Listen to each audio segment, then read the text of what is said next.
تمام قسم کی تعریف و توصیف، بڑائی، بزرگی، عظمت و کبریائی، حمد و ثنا صرف اور صرف اللہ وحدہ لا شریک، خالق کائنات، مالک ارض و سما کے لیے، جس نے ہمیں آپ کو ساری کائنات کو پیدا فرمایا، ہماری ضرورتوں کو ہمارے لیے مہیا اور مسخر فرمایا، اور ہماری ہدایت و رہنمائی کے لیے انبیاء اور رسول کو مبعوث فرمایا، کتابیں نازل فرمائی، اور پھر مزید احسان یہ کیا کہ ہمیں ان کی پیروی کی توفیق نصیب فرمائی۔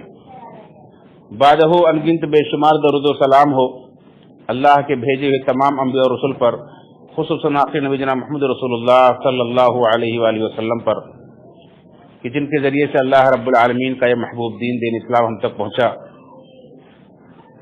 جن کی لائی ہوئی شریعت آخری شریعت ہے، اور جن کی اتباع و پیروی میں ہدایت ہے اور ان کی نافرمانی میں گمراہی، جن پر ایک بار درود بھیجنے والا اللہ کی 10 رحمتوں کا مستحق ہوتا ہے۔ اللہم صلی علی محمد وعلی محمد کما صلیت علی ابراہیم وعلی آل ابراہیم انک حمید مجید، اللہم بارک علی محمد وعلی محمد کما بارکت علی ابراہیم وعلی آل ابراہیم انک حمید مجید۔ محترم سامعین کرام، اللہ رب العالمین کا یہ بے پناہ شکر اور اس کا احسان ہے، یہ ہم پر بہت بڑا انعام ہے کہ اللہ رب العالمین نے ہمیں یہ بابرکت مہینہ عطا فرمایا ہے، جس کی آج 25ویں تاریخ ہے۔ اللہ رب العالمین کی توفیق سے ہم نے صیام اور قیام کا اہتمام کیا۔ اللہ رب العالمین کی جو بھی ٹوٹی پھوٹی باتیں کی ہیں، اللہ رب العالمین اپنے فضل سے، اپنی رحمت سے انہیں قبول فرمائے اور دنیا اور آخرت میں سعادت کا ذریعہ بنائے۔ اللہ تعالیٰ ہم سب کے چھوٹے بڑے کھلے چھپے تمام قسم کے گناہوں کی مغفرت فرمائے، اور جو دن باقی رہ گئے اللہ رب العالمین انہیں غنیمت سمجھتے ہوئے ہمیں مزید محنت کے ساتھ اللہ کی عبادت کرتے ہوئے، صیام و قیام کا اہتمام کرتے ہوئے، اور اس طرح سے صدقہ و خیرات کرتے ہوئے اپنی زبانوں کی، اپنی نگاہوں کی، اپنی شرمگاہوں کی، اپنی عزتوں کی حفاظت کرتے ہوئے اللہ تعالیٰ گزارنے کی توفیق فرمائے۔ اللہ تعالیٰ تمام عالم اسلام کی مدد فرمائے، مسلمانوں کی مدد فرمائے، اور اللہ تعالیٰ ہم سب کو اپنے دین پر ثابت قدمی عطا فرمائے، اور ایمان کے ساتھ ہمارا خاتمہ فرمائے۔ جنت الفردوس میں اللہ تعالیٰ ہم سب کو جگہ عطا فرمائے، اور جہنم کے عذاب سے، قبر کے عذاب سے نجات عطا فرمائے۔ آمین تقبل یا رب العالمین۔ آج کے خطبہ جمعہ کا عنوان ہے عید الفطر کے احکام و مسائل۔ اللہ رب العالمین نے مسلمانوں کو 2 عیدیں عطا فرمائی ہیں۔ ایک رمضان المبارک کے خاتمے پر روزہ رکھنے کی خوشی میں اللہ رب العالمین نے 1 شوال کو عید الفطر منانے کا حکم دیا ہے، اور دوسری عید ہے عید الاضحیٰ، جو 10 ذوالحجہ کو سنت ابراہیم علیہ السلام قربانی کی ادائیگی پر منانے کا اللہ رب العالمین نے ہمیں اور آپ کو حکم دیا ہے۔ یہ اللہ کے رسول صلی اللہ علیہ وسلم جو ہجرت کر کے مکہ سے مدینہ آئے، اور وہاں اللہ کے نبی صلی اللہ علیہ وسلم نے دین کی بہت ساری، شریعت کی بہت ساری باتوں کی وہاں تکمیل ہوئی، تو وہیں اللہ رب العالمین نے رمضان کے روزے سن 2 ہجری میں فرض کیے، اور اس کے بعد سن 2 ہجری کے اندر مسلمانوں نے پہلی عید منائی۔ اور اس سے پہلے آپ سن چکے کہ غزوہ بدر بھی سن 2 ہجری کے اندر ہوا، یعنی غزوہ بدر کا سال، اور یہ اللہ رب العالمین کی طرف سے ایک عظیم فتح تھی۔ اسلام اور کفر کی یہ سب سے پہلی جنگ تھی، سب سے پہلی لڑائی تھی، جو اللہ رب العالمین نے ایک شاندار فتح کی شکل میں مسلمانوں کو عطا فرمائی تھی، کہ مسلمانوں نے جوش و خروش کے ساتھ رمضان کے روزے مکمل کیے، اور یہ پہلی عید انتہائی خوشی اور مسرت کے ساتھ پہلی عید منائی گئی۔ ایک ہم بھی آج عید منائیں گے چند روز کے بعد، لیکن آپ دیکھیں، حالات دیکھیں، ماحول دیکھیں، کیا عید منانے کی، کیا خوشی منانے کی، کیا عید منانے اور خوشی منانے کا کوئی مطلب دل سے کوئی خوشی منانے کا کوئی موسم نظر آتا ہے، کوئی منظر نظر آتا ہے؟ دل تو اندر سے دکھی ہے، رو رہا ہے کہ آج ہمارے بہت سارے مسلمان بھائی بہت ساری جگہوں پر नन्हे नन्हे बच्चे और हमारी माएँ और बहनें बेघर हैं, बेसहारा हैं, जख्मों से चूर हैं, हॉस्पिटलों में हैं और खाने पीने के इंतजामात से भी महरूम हैं। इसी तरह से कितने उनके अईज़ा व अक़ारिब दुनिया से रुखसत हो चुके हैं, जा चुके हैं। ऐसे में एक मुसलमान कैसे खुश हो सकता है, जबकि अल्लाह के नबी सल्लल्लाहु अलैहि वसल्लम फरमाया कि एक सारे मुसलमान दुनिया के चाहे किसी गोशे में रहते हो, सारे मुसलमान एक जिस्म की तरह से, कि उनके जिस्म में कहीं भी एक कांटा भी चुभे, जिस्म का कोई भी हिस्सा बुखार से तप रहा हो, जिस्म का कोई भी हिस्सा दर्द में हो, तो पूरा जिस्म उसको महसूस करता है। तो अगर एक मुसलमान कहीं तकलीफ में हो, दूसरा मुसलमान खुशी कैसे मना सकता है? अल्लाह रब्बुल आलमीन हम सबको वो खुशी अता फरमाए जिस तरह से सहाबे किराम को पहली ईद की खुशी नसीब हुई थी। आमीन तक़ब्बल या रब्बुल आलमीन। तो नमाज ईद ये सन 2 हिजरी में ये फर्ज हुई और अल्लाह रब्बुल आलमीन ने इसका हुक्म दिया, नबी करीम सल्लल्लाहु अलैहि वसल्लम ने इसका हुक्म दिया है और मुसलमानों को निकलने का हुक्म दिया है ईद की नमाज के लिए। यहाँ तक कि आप सल्लल्लाहु अलैहि वसल्लम ने ऐसी औरतों को जो नमाज नहीं पढ़ सकती हैं उनको भी ईदगाह में जाने का हुक्म दिया है। इसीलिए उलमा कहते हैं कि ईद की नमाज पढ़ना ये फर्ज है। बहुत सारे लोग सुन्नत मुअक्कदा भी कहते हैं, बहुत सारे लोग फर्ज कहते हैं कि अगर जुमा के दिन ईद की नमाज आ जाए तो उसकी वजह से जुमा की फर्जियत साबित हो जाती है। एक मुसलमान ईद की नमाज अदा कर ले तो उसके बाद जुमा की नमाज पढ़ना उसके लिए जरूरी नहीं रह जाता है। उसके बदले में वो जोहर की नमाज पढ़ ले तो भी जुमा छोड़ने वाला नहीं कहलाएगा। तो कहते हैं कि ईद की नमाज इतनी अहम है कि उसकी वजह से जुमा की फर्जियत साबित हो जाती है। तो इससे जाहिर होता है कि ये भी एक फरीजा है, ये भी एक फर्ज है, क्योंकि फर्ज ही दूसरे फर्ज को साबित कर सकता है, सुन्नत दूसरे किसी फर्ज को साबित नहीं कर सकती। और इसके लिए जिस तरह से रमजान का रोजा रखने के लिए आपको चांद का देखना या फिर किसी की गवाही आपके लिए जरूरी है, ऐसे ही ईद के चांद के लिए भी, ईद की नमाज की अदायगी के लिए भी शव्वाल का चांद का नजर आना आपके लिए जरूरी है, या इसी तरह से उसकी ये गवाही जरूरी है। वरना जैसे रमजान के रोजे के लिए अगर 29 को चांद नजर ना आए या गवाही ना मिले तो आपको 30 दिन पूरे करके फिर रमजान के रोजे शुरू करने पड़ते हैं। ऐसे ईद के लिए भी अल्लाह के रसूल का यही हुक्म है कि अगर चांद नजर आए, 29 को अगर चांद नजर आए तो फिर आप 1 शव्वाल को ईद मनाएंगे। अगर चांद नजर ना आए, बदली हो जाए, तो फिर 30 दिन पूरे करें और उसके बाद फिर ईद की नमाज पढ़ें। इस सिलसिले में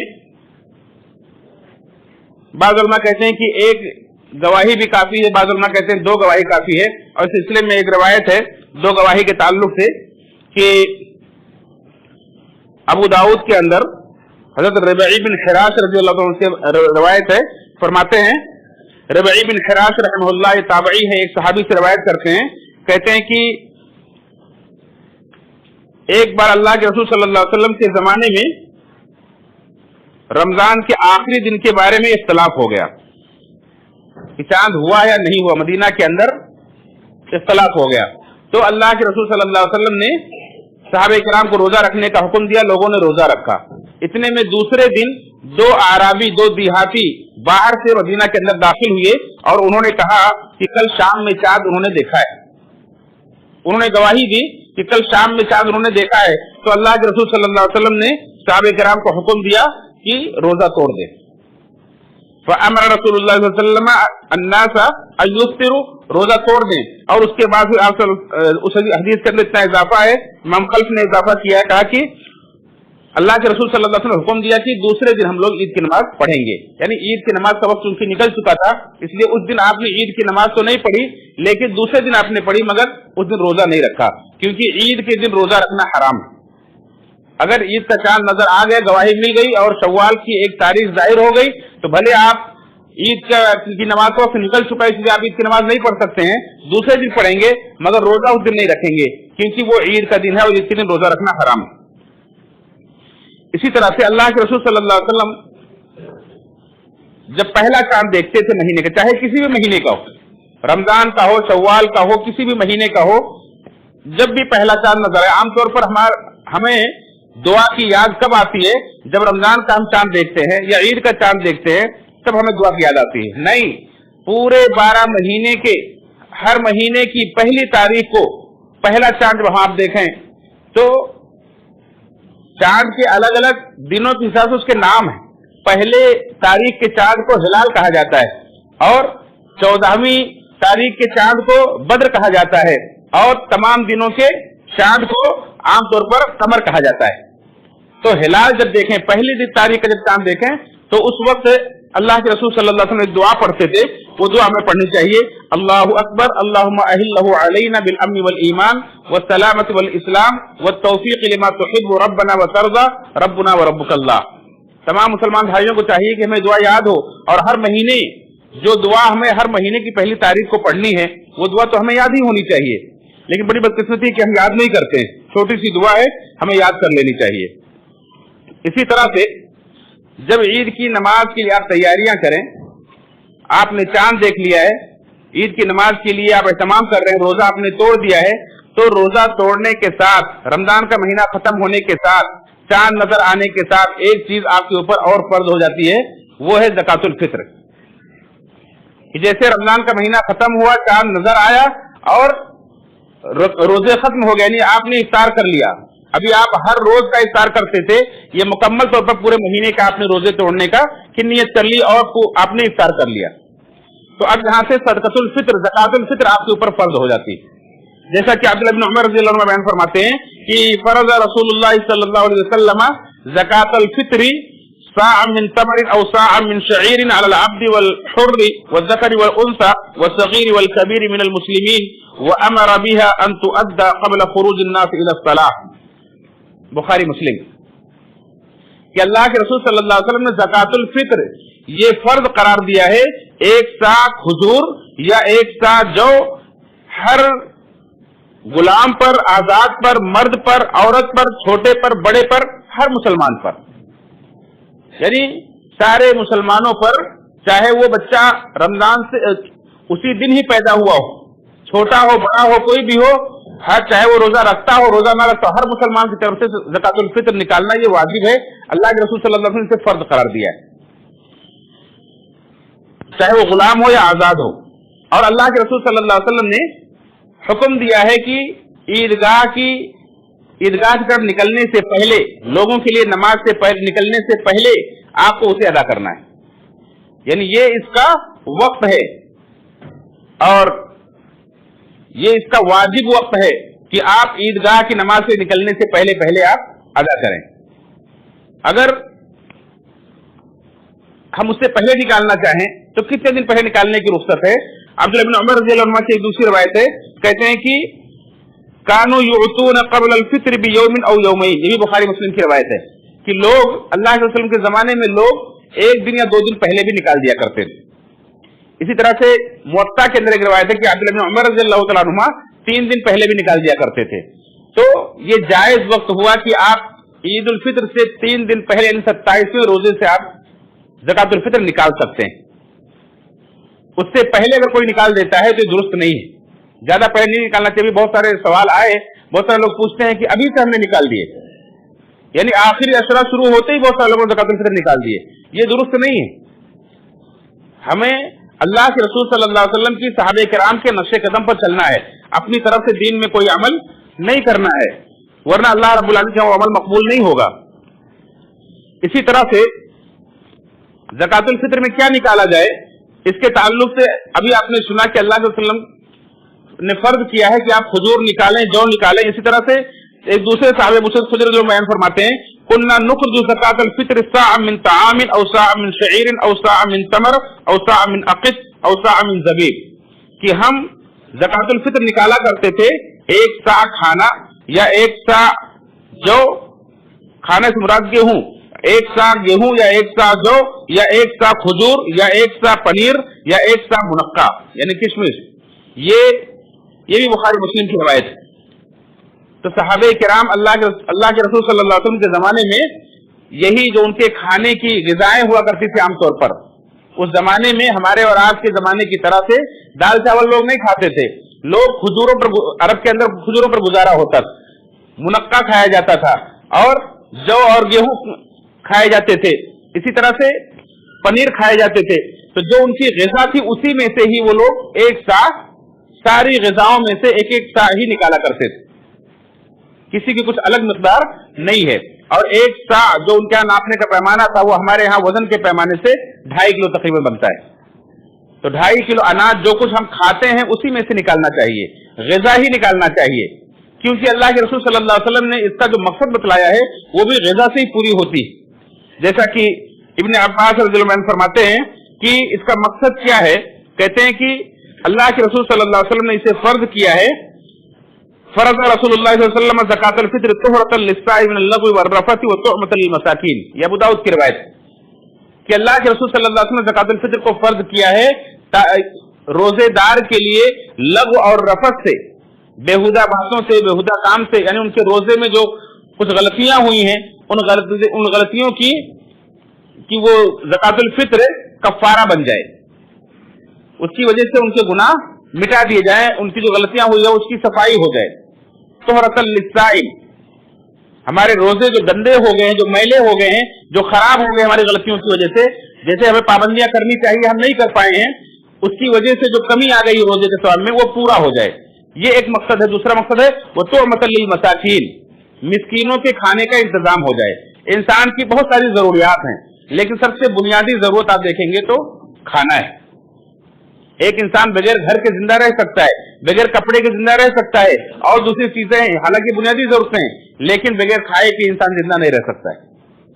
इसलिए ग़िज़ा ही निकालने की का एहतमाम करना चाहिए। दूसरी जरूरतें पूरी करने के लिए आप अगर चाहें तो अपनी तरफ से उसमें पैसा मिला करके दे सकते हैं, नकद मिला करके दे सकते हैं। मसलन आपके ऊपर, आप अपने घर में 2 लोग रहते हैं, 2.5 किलो के हिसाब से 2 आदमी का 5 किलो अनाज निकलता है, आप 5 किलो अनाज निकालें, उसके साथ आप जरूरत महसूस कर रहे हैं कि ईद का दिन है, आदमी कुछ खरीदी करनी होगी, कुछ और चीज लेनी होगी, तो आप उसके साथ 100, 200, 500 रुपए भी दे दें। अल्लाह रब्बुल आलमीन ने आपको नवाजा है तो आप दे दें, लेकिन अगर नहीं है तो आपके लिए जरूरी नहीं है, मगर ग़िज़ा निकालना ये आपके लिए जरूरी है, क्योंकि एक तो अल्लाह के रसूल सल्लल्लाहु अलैहि वसल्लम के हदीस पर अमल होगा, क्योंकि अल्लाह रब्बुल आलमीन वही कबूल करता है जो अल्लाह के रसूल के तरीके के मुताबिक हो, और अल्लाह के रसूल सल्लल्लाहु अलैहि वसल्लम ने जो हुक्म दिया है वो ग़िज़ा निकालने का हुक्म दिया है। सहाबे किराम ने जो निकाला है वो ग़िज़ा निकाला है, और जो अल्लाह के रसूल ने मकसद बतलाया है वो ग़िज़ा से पूरी होती है कि मिस्कीनों के खाने का इंतजाम हो जाए। जो लोग आसानी के लिए नकद निकालना चाहते हैं और कहते हैं कि उससे लोग ग़िज़ा खरीद लेंगे, इसमें बड़ी खराबियां हैं जो उलमा ने बयान की। इसलिए बहुत सारे उलमा ने बड़ी सख्ती के साथ, अल्लाह इब्न उतैमीन रहमतुल्लाह अलैह और दीगर उलमा ने बड़ी सख्ती से मना किया है कि नकद नहीं देना चाहिए, क्योंकि एक तो अल्लाह के रसूल की हदीस पर आपका अमल नहीं होगा, खतरा है कि आपका वो सदका कबूल न किया जाए। दूसरा ये कि बहुत सारे घरों में ये शिकायतें रहती हैं कि आदमी गैर जिम्मेदार है, घर की जरूरतों को पूरी करने की फिक्र नहीं करता है, औरतें बच्चे इसलिए परेशान रहते हैं। अगर नकद पाएगा तो हो सकता है वो जाके शराब पी ले, हो सकता है वो जाकर के जुआ खेल ले, या इस तरह से उसको बर्बाद कर दे, दूसरी बुराइयों में मुलविस हो जाए, जाकर के पैसा पा करके जाके पता चले जाके ईद के दिन सिनेमा थिएटर में बैठा हुआ है। लेकिन जब आप ग़िज़ा उसके घर पहुंचाएंगे तो ग़िज़ा घर में पहुंचेगा, बीवी बच्चों की और सबकी जरूरतें आसानी से पूरी हो जाएंगी। तो हमें कोशिश करनी चाहिए कि अल्लाह के रसूल सल्लल्लाहु अलैहि वसल्लम की हदीस पर अमल करें और ग़िज़ा निकालें। इसी तरह से इस हदीस से मालूम हुआ कि तुअमतल लिलमसाकीन, ये सिर्फ मिस्कीनों का हक है, ये किसी और को आप नहीं दे सकते, मस्जिद मदरसे में कहीं और आप नहीं दे सकते, ये आप जहां रहते बसते आपके इलाके के मिस्कीनों का हक है। बहुत सारे लोग आधे रमजान से आखिरी अशरे में आकर के फितरा दो वसूली करने लगते हैं। नहीं, ये आप जहां रहते बसते हैं, पहले आप देखें आपके करीब में, आपके रिश्तेदारों में कहीं कोई मिस्कीन है, मिस्कीनों के खाने के इंतजाम हो, ये सिर्फ मिस्कीनों का हक है। जो ज़कात के 8 मसारिफ हैं उन 8 मसरफ में देना जरूरी नहीं, ये सिर्फ मिस्कीनों का हक है, सिर्फ मिस्कीनों को देना है। फकीर मिस्कीन वो आदमी, फकीर कहते हैं जिसके पास कुछ भी ना हो, मिस्कीन उसे कहते हैं जिसके पास कुछ है लेकिन इतना नहीं कि जरूरत पूरी हो जाए, उसकी जरूरत से कम है, उसको मिस्कीन कहा जाता है, तो उसको देना है। बज़ाहिर देखने में खाता पीता नजर आता है, लेकिन पूछें क्या घर में परेशानी है, साल भर की जरूरतें पूरी हो जाती हैं या तकलीफ होती है, तो उसको दें। और इसी तरह से बहुत सारे लोग ये भी पूछते हैं कि क्या ये कौन निकालेगा, जिसके पास निसाब भर غلہ ہے جو صاحب نصاب زکات ادا کرنے کے لیے وہ نکالے گا یا سبھی کو نکالنا ہے؟ یہ ہر اس انسان کو نکالنا ہے جس کے پاس اس دن عید کے دن کھانے کے علاوہ زکات سے نکالنے کی کا غلہ موجود ہے۔ اگر کسی کے پاس بالکل نہیں ہے، اس دن اس کے پاس کھانے کے لیے نہیں ہے، ایک دن کی کا غلہ جو اس کے گھر میں موجود نہیں ہے، تو وہ زکات الفطر نہیں نکالے گا۔ اس کے لیے نصاب کی کوئی شرط نہیں ہے، یہ ہر مسلمان کو نکالنا جس کے پاس نکالنے بھر کا اناج یا پیسہ گھر میں موجود ہے، وہ جائے اور اتنا سب کچھ خریدے اور ادا کر دے۔ اسی طرح سے اگر کوئی، بہت سارے لوگ یہ کرتے ہیں کہ جب نماز کے لیے نکل پڑتے ہیں تب جا کر کے ڈھونڈتے ہیں اور راستے میں ادا کرتے ہیں۔ اللہ کے رسول صلی اللہ علیہ وسلم کی حدیث کیا ہے؟ صحابی کیا کہتے ہیں کہ وہ امر بها ان تؤدى قبل خروج الناس الى الصلاة۔ اللہ علیہ وسلم یہ حکم دیتے تھے کہ نماز کے لیے لوگوں کے نکلنے سے پہلے ادا کرو۔ نماز کے لیے، نماز پڑھنے کی بات نہیں ہو رہی، نماز کے لیے نکلنے، گھر سے نماز کے لیے نکلنے سے پہلے ادا کرو۔ آپ کپڑا پہن کر تیار ہو کر کے اور اس کے بعد نکل کر کے جب جاتے ہیں نماز تو راستے میں ڈھونڈتے ہیں، تو راستے میں جو بھی ملا آپ جلدی سے بوجھ اتارنا چاہتے ہیں، لیکن جب آپ نکلنے سے پہلے ادا کریں گے تو بڑے اطمینان سے ڈھونڈ کر مستحق تک پہنچائیں گے۔ اس لیے نکلنے کے وقت نہیں بلکہ نکلنے سے پہلے آپ ادا کریں۔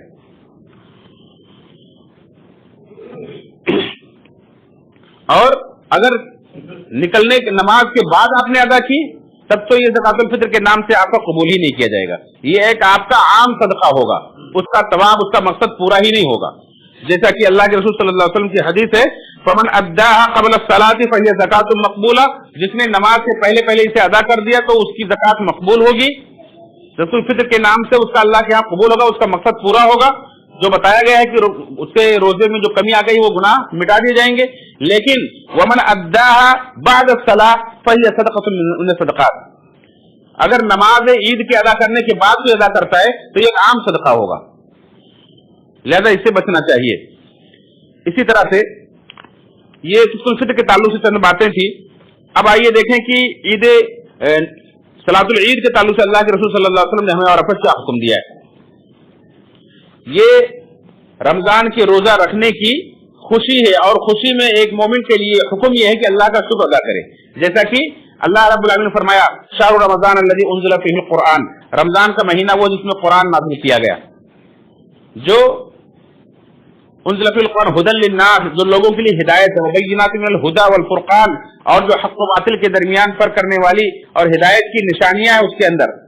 فمن شہر منکم الشہر فلیصم، جو رمضان کا مہینہ پائے اس کو چاہیے کہ روزہ رکھے، جو بیمار ہو یا سفر پر ہو تو اسے چاہیے کہ دوسرے دنوں میں گنتی کو پورا کرے۔ پھر آگے اللہ نے کیا فرمایا؟ یرید اللہ بکم اليسر، اللہ تمہارے ساتھ آسانی چاہتا ہے، ولا یرید بکم العسر، اللہ تمہارے ساتھ سختی نہیں چاہتا، تنگی نہیں چاہتا ہے، ولتکبروا اللہ علی ما ھداکم، اور اللہ یہ چاہتا ہے کہ جو اللہ نے تمہیں ہدایت دی ہے، ماہ رمضان کا مبارک مہینہ عطا فرمایا ہے، روزہ رکھنے کی توفیق دی ہے، قیام کی توفیق دی ہے، تو اس پر تم اللہ کی بڑائی بیان کرو، اللہ کی تکبیر بیان کرو۔ اسی لیے عید کا چاند دیکھنے کے بعد سے لے کر نماز کی ادائیگی تک تمام چھوٹے بڑے، تمام مرد عورت، تمام مسلمانوں کو تکبیر پکارتے رہنا چاہیے، اللہ اکبر لا الہ الا اللہ واللہ اکبر وللہ الحمد، یا اسی طرح سے 3 بار پہلی بار کہیں اللہ اکبر اللہ اکبر لا الہ الا اللہ واللہ اکبر وللہ الحمد، یہ تکبیرات پکارتے رہنا چاہیے۔ آگے کیا فرمایا؟ وَلَعَلَّكُمْ تَشْكُرُونَ، اور تاکہ تم اللہ کا شکر ادا کرو۔ اور مومن کا طریقہ یہی ہے کہ جب اسے کوئی نعمت اللہ کی طرف سے حاصل ہوتی ہے، کوئی خوشحالی ملتی ہے تو وہ شکر ادا کرتا ہے۔ یہ کتنی بڑی نعمت ہے کہ اللہ تعالیٰ نے اسے رمضان کا مہینہ عطا فرمایا، اللہ رب العالمین نے اسے روزے کی توفیق عطا فرمائی، قیام کی توفیق عطا فرمائی، قرآن کی تلاوت کی توفیق نصیب فرمائی، صدقہ و خیرات کیا اس نے، اللہ تعالیٰ اسے قبول کرے، اس کے گناہوں کو معاف کرے، تو یہ کتنی بڑی سعادت کی بات۔ تو اس پر اللہ رب العالمین کا شکر ادا کرنا چاہیے، اور شکر ادا کرنا یہی ہے کہ جہاں زبان سے اللہ کی تکبیر و بڑائی بیان کرے وہیں اللہ کے سامنے جا کر سجدہ ریز ہو۔ تو یہ عید کی نماز یہ بہت بڑا شکر ہے اللہ رب العالمین کا، اس لیے اللہ کے رسول صلی اللہ علیہ وسلم نے حکم دیا کہ سب کو عیدگاہ کی طرف لے کر چلو، جیسا کہ ام عطیہ رضی اللہ عنہ بیان فرماتی ہیں کہ امرنا ان نخرج العواتق والحیض فی العیدین یشہدن الخیر ودعوۃ المسلمین، کہ ہمیں یہ حکم دیا گیا، اور بعض روایت کے اندر ہے کہ اللہ کے رسول صلی اللہ علیہ وسلم نے ہمیں حکم دیا کہ ہم کنواری یا لڑکیوں کو، حائضہ عورتوں کو، سب کو लेकर के जाएं ईदगाह की तरफ, यानी जो औरतें हालत हैज में नमाज नहीं पढ़ सकती उनको भी ईदगाह लेकर जाएं। फयशहदनल खैर, वो इस खैर में, इस भलाई में वो शरीक रहें, वो हाजिर रहें। यानी ईदगाह की तरफ जाना, ईद की नमाज के लिए जाना, ये बहुत बड़ा खैर है, बहुत बड़ी भलाई है, जिससे किसी को महरूम नहीं रहना चाहिए। हमारे बहुत सारे मुसलमान भाई अपने औरतों को ईदगाह नहीं जाने देते हैं, ये गलत है। अल्लाह के रसूल के हुक्म की खिलाफ वर्जी, निकालना चाहिए। यहाँ तक कि औरतों ने पूछा अल्लाह के रसूल सल्लल्लाहु अलैहि वसल्लम, हम में से बाज़ औरतों के पास दुपट्टा नहीं होता है, यानी पर्दे के लिए जो हमारे जमाने में बुर्का पहना जाता है, उसके बाद बुर्का नहीं है, क्या करे? जबकि जानते अल्लाह के रसूल के जमाने में कितनी गुर्बत थी, उस वक्त सहाबे किराम की क्या हालत थी। कहती है कि किसी के पास चादर नहीं है ओढ़ने के लिए, पर्दे के लिए, तो कैसे निकलेगी? अल्लाह के रसूल सल्लल्लाहु अलैहि वसल्लम फरमाया कि दूसरी औरत के चादर में ओढ़ कर जाए, यानी किसी के पास है किसी के पास नहीं है तो एक में दो ओढ़ कर जाए चलेगा, किसी से उधार मांग कर लेकर जाए चलेगा, लेकिन सबको निकल कर जाना चाहिए और सबको वहां मुसलमानों के खैर में, भलाई में, मुसलमानों की दुआओं में, वदावतल मुस्लिमीन, मुसलमानों की दुआओं में उसे शामिल होना चाहिए। ईदगाह में जाना, ये वहां पता चला कि वहां दुआएं भी करनी चाहिए। वतातज़िलुल हुय्यिज़ अल मुसल्ला, और औरतें जो हैज वाली हैं, जो नमाज नहीं पढ़ सकती हैं, वो मुसल्ले से, ईदगाह से थोड़ा हट कर बैठे, उनके लिए इंतजाम किया जाना चाहिए कि यहाँ ऐसी औरतें बैठेंगी जो नमाज नहीं पढ़ सकती, वहां वो बैठेंगी, तकबीरात पुकारेंगी, दुआएं मांगेंगी, लेकिन नमाज नहीं पढ़ेंगी। ये अल्लाह के रसूल सल्लल्लाहु अलैहि वसल्लम ने हुक्म दिया है। इसी तरह से ईद की नमाज कैसे पढ़ते थे अल्लाह के रसूल सल्लल्लाहु अलैहि वसल्लम? अब्दुल्लाह इब्न अब्बास रज़ियल्लाहु अन्हु फरमाते हैं कि अन्ना नबी सल्लल्लाहु अलैहि वसल्लम सल्ला यौमुल ईद रकातैन लम युसल्ली क़ब्लहा वला बअदहा। बुखारी मुस्लिम की रिवायत है कि अल्लाह के रसूल सल्लल्लाहु अलैहि वसल्लम ने ईदैन की नमाज, चाहे वो ईद उल अज़हा हो चाहे ईद उल फितर, दोनों की नमाज एक जैसे अदा की जाती है। ईद की नमाज अल्लाह के रसूल सल्लल्लाहु अलैहि वसल्लम 2 रकात अदा फरमाई, सिर्फ 2 रकात ईदगाह में नमाज अदा की जाती है, और ये नमाज ईदगाह में पढ़ी जाती है। आप अल्लाह के रसूल के जमाने की को देखें, मस्जिद नबवी मौजूद है, और मस्जिद नबवी की जो फजीलत है वो साहबा जानते हैं, सुन चुके हैं, लेकिन मस्जिद नबवी को छोड़ करके बाहर मैदान में आबादी से बाहर जाकर पढ़ते थे। इसीलिए आप देखेंगे कि यहाँ मस्जिदों को छोड़ करके बाहर मैदान में पढ़ने की कोशिश की जाती है। हाँ, अगर बारिश से कोई मजबूरी है तो मस्जिद के अंदर भी पढ़ी जा सकती है, लेकिन मजबूरी नहीं है तो बाहर मैदान में ही पढ़ना चाहिए। तो बाहर मैदान में पढ़ते थे और वहां सिर्फ 2 रकात नमाज पढ़ते थे, न उससे पहले कोई पढ़ते थे, लम युसल्ली क़ब्लहा वला बअदहा, न उससे पहले कोई नमाज पढ़ते थे, न उसके बाद कोई नमाज पढ़ते थे। ईदगाह पहुंचेंगे सिर्फ 2 रकात की नमाज पढ़ेंगे। और अल्लाह के रसूल ईद की नमाज जब पढ़ते थे तो उसमें कोई अजान और इकामत भी नहीं होती थी, जैसा कि जाबिर बिन सब्रा कहते हैं कि मैंने कई बार अल्लाह के रसूल सल्लल्लाहु अलैहि वसल्लम के साथ ईदैन की नमाज पढ़ी बगैर अजान और बगैर इकामत के।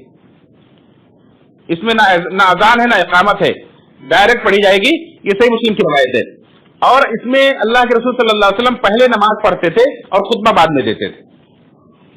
पहले नमाज पढ़ते थे, खुतबा बाद में देते थे। आप जुमा कितने देखते हैं, पहले खुतबा होता है, नमाज बाद में होती है, लेकिन ईद के अंदर पहले नमाज होगी, खुतबा बाद में होगा। इसी तरह से कैसे पढ़ते थे, ये नमाज थोड़ी सी अलग है कि अल्लाह के रसूल सल्लल्लाहु अलैहि वसल्लम 2 रकात नमाज पढ़ते थे। पहली रकात में क़िरात से पहले 7 बार तकबीर कहते थे और दूसरी रकात में 5 बार ये जायद तकबीरें कहते थे। इन दोनों रकातों में मिला करके 12 तकबीर जायद कहते थे, और इसी के सब कायल हैं सिवाय इमाम अबू हनीफा रहमतुल्लाह अलैह के।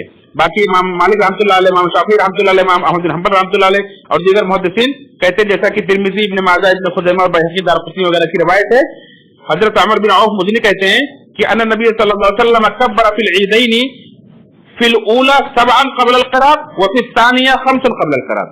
पहली रकात में क़िरात से पहले यानी सूरह फातिहा पढ़ने से पहले 7 मरतबा, दूसरी रकात में क़िरात से पहले 5 मरतबा अल्लाह के रसूल ने जायद तकबीरें कही। इसी तरह से अल्लाह के रसूल क्या पढ़ते थे, सही मुस्लिम की रिवायत है कि नुमान बिन बशीर रज़ियल्लाहु तआला अन्हु से कि पहली रकात में सूरह फातिहा के बाद सब्बिहिस्म रब्बिकल आला पढ़ते थे और दूसरी रकात में हल अता हदीसुल गाशिया पढ़ते थे। इसी तरह से अल्लाह के रसूल कभी पहली रकात में सूरह काफ और दूसरी रकात में इक़्तरबतिस साआ भी पढ़ते थे, जैसा कि ये भी सही मुस्लिम की रिवायत है और ये अबू वाक़िद अलैहि रज़ियल्लाहु से मरवी। अल्लाह के रसूल सल्लल्लाहु अलैहि वसल्लम पहले ईद की नमाज पढ़ते थे, फिर उसके बाद खुतबा देते थे और उसके बाद उस खुतबे में अल्लाह लोगों को नसीहत करते थे, सत्य पर उभारते थे। अगर वहीं से कोई वफ्द भेजना होता था तो अल्लाह किसी वफ्द को भी वहीं से रवाना कर देते थे, दावत के लिए, किसी को कोई पैगाम देने के लिए या जिहाद के लिए अल्लाह ईदगाह से ही सहाबा किराम को भेज दिया करते थे। इसी तरह से اللہ کے रसूल सल्लल्लाहु अलैहि वसल्लम की ये भी सुन्नत है कि आप ईदगाह के लिए जब निकलते थे तो ईद उल फित्र के दिन कुछ खा करके निकलते थे और ईद उल अजहा में बगैर कुछ खाए निकलते थे। आपको अगर याद रखना है तो इस तरह से याद रखें कि ईद उल फित्र में इफ्तार करके निकलना है, ईद उल फित्र में इफ्तार करके निकलना है और ईद उल अजहा में बगैर इफ्तार के निकलना है। क्योंकि ये रोजा तोड़ने की ही ईद है, तो आप रोजा रख करके ईद पढ़ने नहीं जाएंगे, रोजा घर पे तोड़ेंगे और उसके बाद जाएंगे। यानी ईद के दिन खाना पीना ये आपके लिए जरूरी है। अगर आप रोजे रखेंगे तो आप गुनहगार होंगे। जैसा कि बुखारी की रिवायत है कि काला रसूलुल्लाह सल्लल्लाहु अलैहि वसल्लम ला यग़दु यौमुल फित्र हत्ता याकुल तमरात व याकुलुहुन्ना वित्रा। और अल्लाह के रसूल सल्लल्लाहु अलैहि वसल्लम जो खजूर खाते थे ईद उल फित्र के लिए निकलने से पहले वो ताक अदद में खाते थे, क्योंकि अल्लाह ताला को ताक अदद पसंद है। 1, 3, 5 ये ताक अदद कहलाता है, 2, 4, 6 ये जुफ्त अदद कहलाते हैं। इसी तरह से अल्लाह के रसूल सल्लल्लाहु अलैहि वसल्लम पैदल जाते थे। इब्न उमर इब्न साहब कहते हैं कि काला रसूलुल्लाह सल्लल्लाहु अलैहि वसल्लम यखरुजु इलल ईद माशियन व यरजिउ माशियन। ये इब्न माजा की रिवायत है कि अल्लाह के रसूल सल्लल्लाहु अलैहि वसल्लम ईदगाह के लिए पैदल जाते थे और वापस भी पैदल लौट कर आते थे। अगर किसी को कोई मजबूरी है, कोई उज्र है, नहीं चल सकता है तो वो सवारी से जा सकता है, वरना मजबूरी नहीं है तो पैदल ही निकलना चाहिए। इसी तरह से अल्लाह के रसूल सल्लल्लाहु अलैहि वसल्लम की भी सुन्नत है कि इदा खरज यौमुल ईद फी तरीक़िन रजअ फी तरीक़िन आखर। जब अल्लाह के रसूल सल्लल्लाहु अलैहि वसल्लम ईदगाह जाते थे तो जिस रास्ते से जाते थे वापस आते हुए रास्ता बदल लेते थे। ये तिरमिज़ी की रिवायत। हम कोशिश करें कि अपने घर से निकलकर ईदगाह तक जिस रास्ते से गए हैं रास्ते में कहीं ना कहीं रास्ता चेंज कर लें। अगर हर जगह मुमकिन नहीं कि पूरा चेंज करके आए, तो कहीं अगर मौका मिले एक गली से गए हैं तो दूसरी गली से आए। इस तरह से कोशिश करें अल्लाह के रसूल सल्लल्लाहु अलैहि वसल्लम की सुन्नतों पर अमल करें, उसे छूटने ना पाए। इसी तरह से ईदगाह के लिए जब निकलें तो गुस्ल करके और खुशबू लगा करके, मिसवाक करके और अच्छे कपड़े पहन कर जाएं। जो आपके कपड़ों में अच्छे कपड़े मैसर हो वो पहन कर जाएं। यानी पूरी तरह से औरतें खुशबू इस्तेमाल ना करेंगी और अच्छे कपड़े पहन कर जाएंगे लेकिन खुशबू इस्तेमाल नहीं करेंगी, और मर्द खुशबू भी इस्तेमाल करेंगे। अल्लाह के रसूल सल्लल्लाहु अलैहि वसल्लम ईद के दिन अब्दुल्लाह इब्न अब्बास कहते हैं कि एक सुर्ख धारीदार चादर पहना करते थे, यानी जिसमें अल्लाह के रसूल सबसे प्यारे लगते थे, जो खूबसूरत लगते थे, वैसे ही अल्लाह के रसूल सल्लल्लाहु अलैहि वसल्लम को अल्लाह रब्बुल आलमीन सबसे खूबसूरत बनाया था। लेकिन आप ईद के लिए खुसूसी एहतमाम किया करते थे, तो हमें भी चाहिए कि अपने कपड़ों में से अच्छे कपड़े पहनकर ईदगाह जाएं और जब ईद की नमाज अदा कर लें तो सहाबा किराम का दस्तूर ये था कि एक दूसरे से मिलते थे तो मुबारकबाद देते थे। हज़रत जुबैर बिन मुफैर कहते हैं कि काना असहाब रसूलुल्लाह सल्लल्लाहु अलैहि वसल्लम इज़ा तक़ौ यौमुल ईद यक़ूल बाज़ुहुम लिबाज़ तक़ब्बलल्लाहु मिन्ना व मिनकुम, तक़ब्बलल्लाहु मिन्ना व मिनका कह करके एक दूसरे को ईद की मुबारकबाद देते थे सहाबा किराम। हमें भी चाहिए कि हम सहाबा किराम के नक्शे कदम पर चलें। इसी तरह से सहाबा किराम और से भी मिलता है कि ईद के दिन जायज खेल कूद का एहतमाम भी करते थे, जैसे नेजाबाजी वगैरह का एहतमाम करते थे उनके जमाने में जायज खेल थे। आज भी अपने जमाने में हम जायज खेल का एहतमाम कर सकते हैं। ईद के दिन खुशी मनाने में ये भी शामिल है, यानी खाने पीने और नमाज अदा करने तकबीरात के साथ साथ हमें अल्लाह रब्बुल आलमीन ने अपनी जो भी हमें खेल कूद से जो दिलचस्पी है और जायज है उसका भी हमें अल्लाह रब्बुल आलमीन ख्याल रखा है और उसके में रुख्सत दी है। लेकिन ना तो खाने पीने में, ना ही पहनने में और ना ही किसी तरह की ज़ेब-ओ-ज़ीनत इख्तियार करने में, ना खेल कूद में हराम के इस्तेमाल की बिल्कुल इजाजत नहीं है कि एक मुसलमान खुशी के मौके पर अल्लाह रब्बुल आलमीन का शुक्र अदा कर रहा है और हराम चीज का एहतमाम कर रहा है। यानी एक मुसलमान सोने की अंगूठी और सोने का चेन पहन करके जाए हराम है, रेशम का लिबास पहन करके जाए ये हराम है उसके लिए, दाढ़ी मुड़ा करके जाए ये हराम है, टखने से नीचे अपने कपड़े को घसीटते हुए जाए ये हराम है, कोई ऐसी चीज खा करके जो नशे वाली जाए ये हराम है। इसी तरह से ईद का दिन है, चलो अपने लड़के लड़कियां मर्द औरत खल्त मल्त होकर के एक दूसरे से हाथ मिलाए गले मिले, ये हराम है। ना महरिम से गले मिलना, हाथ मिलाना, उसे मुबारकबाद देना, या जो आज के जमाने में बेहयाई का दौर चल पड़ा गर्लफ्रेंड बॉयफ्रेंड का, ये सब इससे बहुत दूर रहने की जरूरत। इसी तरह से बहुत सारे लोग ईद के दिन चलो नई पिक्चर रिलीज हुई है देखने जाएंगे। यानी अल्लाह रब्बुल आलमीन का भी शुक्र आपको अदा करना है कि अल्लाह ने एक महीना आपको तक़वा की जिंदगी गुजारने की तौफीक फरमाई और आप ईद की नमाज पढ़ते अपनी तक़वा को आग लगा देते हैं और जाकर के थिएटर में बैठ जाते हैं। अल्लाह रब्बुल आलमीन से दुआ मांगे रब्बुल आलमीन हम सबको सही मालूम अपने तक़वे पर कायम रखे और जिस तरह से रब्बुल आलमीन हमें एक महीने तक़वा की जिंदगी गुजारने की तौफीक फरमाई है मरते दम तक हमें इस पर कायम रखे और अल्लाह का शुक्रगुजार बंदा बनकर रहने की तौफीक फरमाए। अल्लाह ताला से भी दुनिया से उठाए, हालत ईमान पर उठाए। जन्नतुल फिरदौस में हमारा ठिकाना बनाए, हमें जहन्नम के अजाब से बचाए। आमीन। तक़ब्बल या रब्बल आलमीन। इन्नल्लाह व मलाइकतहु युसल्लूना अलन नबी या अय्युहल्लज़ीना आमनू सल्लु अलैहि व सल्लिमू तस्लीमा। अल्लाहुम्मा सल्लि अला मुहम्मद व अला आलि मुहम्मद कमा सल्लैता अला इब्राहीम व अला आलि इब्राहीम इन्नका हमीदुम मजीद।